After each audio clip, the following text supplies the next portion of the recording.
ما في أحلى من ريحة المفتول في البيت، خصوصا إذا كانت على طريقة أمهاتنا.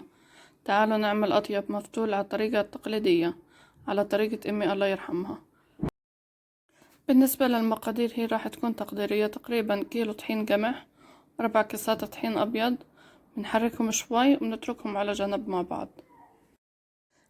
عندي كاسة إلا ربع برغل، بغسلها وبنقعها بشوية مي، بس المي ما تكون كتير، يدوب بتغطيه. بتركه على جنب حتى تتفتح حبات البرغل. وعندي مي تقريبا كاسين ونص، هون حطيت عليهم معلقتين ملح، بحركهم بتركهم على جنب. هيك لازم تصير حبات البرغل رطبة شوي وتفتحت الحبات. هسه بنبلش بالفتل المفتول، تقريبا بناخد معلقتين برغل وتقريبا معلقتين كبار طحين قمح. نبلش نفرك فيهم بشكل دائري. طبعا بنقدر نستخدم ايدينا التنتين او ايد واحدة حسب ما بتشوفوا انتو اللي بريحكم. نرجع هون نضيف شوية مي وبنضلنا نفرك فيه شوي. المهم الفرك يكون على شكل دائري. بنضلنا بالتناوب بنضيف شوية مي وشوية برغل وشوية طحين، ونضلنا نفرك لحد ما تبلش تطلع معنا الحبيبات. هسا بنرفع الكوم هذا وبنحطه بمصفاية على جنب، وبنرجع نعمل كمان دور تاني حتى نطلع تقريبا قدهم. بعدين بنصفيهم كتير منيح في المصفاية، وبنرش عليهم رشة طحين ونصير نفركهم مثل هيك حتى تقريبا تخلص الكمية عنا. طبعا أنا استعملت مصفايتين، المصفاية اللي فوق كانت خشنة واللي تحت ناعمة. هسا هون برجع بنخله مرة تانية حتى أنزل اللي ناعم لتحت.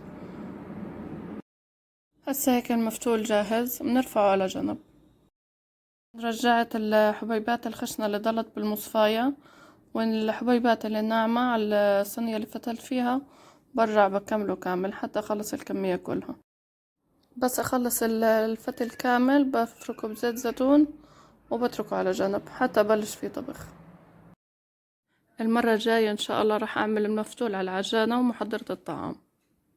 شوفوا كيف حبيبات المفتول مفرفطة ومش ماسكة في بعض. بطنجرة المفتول حطيت تحت مي سخنة وبندورة، البندورة حتى ما تسود الطنجرة. إذا كانت الطنجرة عندكم مش ألمنيوم ما في داعي تحطوا بندورة. والمصفاية حطيت فيها المفتول وبحطه على الغاز، بحتاج تقريبا ساعة. بعد ساعة بنرفعه عن النار ونشوف شو راح نعمل فيه.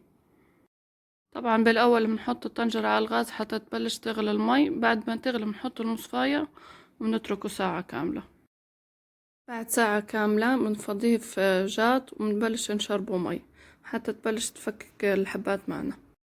الأفضل إنه نحركه في شوكة، وتقريبا بالنسبة للمي ممكن نحتاج كاسين مي، بس ما في عيار محدد للمي، حسب قديش يحتاج معنا المفتول.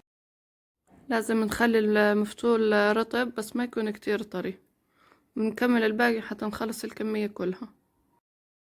في هاي المرحلة بنقدر نفرز المفتول، بنحطه في أكياس وبنسكر عليه كتير منيح، بنحطه بالفريزر لحد ما نيجي نستخدمه. هسا التهبيلة التانية للمفتول، نحط نص كمية المفتول في المصفاية، وبعدين بنحط الحشو عبارة عن بصل، حبتين بصل فرمتهم ناعم مع معلقتين عين جرادة ومعلقة كمون، بحركهم مع بعض وبحطهم فوق المفتول، وبرجع بحط النص التاني من المفتول. فيكم كمان تحطوا مع الحشوة فلفل حار حسب الرغبة، بس أنا ما حطيت. ساعة بالمفتول كامل براجعه على الغاز، تقريبا بحتاج كمان ساعة، وبنتأكد منه، ممكن ندوقه ونشوف إذا احتاج أكتر من هيك، بس تقريبا هاي الكمية بدها ساعة بس. هون صار جاهز المفتول، نحركه شوي بعدين بنفضيه في جات. هون فضيت نصه تقريبا في الجات وحطيت عليه زيت زيتون. بإمكانكم تحطوا زبدة أو سمنة مثل ما بدكم، بس الأطيب زيت زيتون، خصوصا إنه هسه موسم الزيت. بنحركه كتير مع بعض وهيك بكون جاهز. هون الجزء الثاني برضه رجعت حطيت عليه زيت. هون بنتأكد منه ونشوف إذا بده ملح. بالنسبة إلي هون حطيت شوية ملح وحركته مع بعض. جد المفتول بالطريقة هاي كتير زاكي، جربوه إن شاء الله ما رح تندموا. بالنسبة ليخنة المفتول كتير سهلة. عندي هون تقريبا 6 حبات بصل فرمتهم خشن مع شوية زيت نباتي، بقلبهم مع بعض حتى يصفر لون البصل. بضيف الدجاج مع رشة فلفل أسود وماجي، بحركهم حتى يتغير لون الدجاج. تقريبا بتركهم مع بعض على الغاز 10 دقايق. بضيف كمان جزر، تقريبا هون استعملت 6 حبات جزر، قطعتهم قطعة كبيرة شوي، فيكم تفرموهم أنعم من هيك. بعدين برجع بحط كمان بندورة، تقريبا 6 حبات بندورة قشرتهم فرمتهم خشن، وبحركهم شوي مع بعض، وبرجع بحط معلقة كاري، نص معلقة كمون، وأكيد ملح، وبعدين بحركهم شوي وبتركهم 10 دقايق مع بعض حتى تطلع البندورة ميتها. آخر إشي بضيف المية المغلية، وبضيف كمان حمص حب، تقريبا استعملت حمص حب مقدار كاسة. هسا بتركها حتى تستوي تماما. واخر اشي بضيف الصلصة بضيفها حسب لون البندورة، تقريبا بحتاج معلقتين شوفان. بخليها تغلي تقريبا 5 دقايق وبطفيها.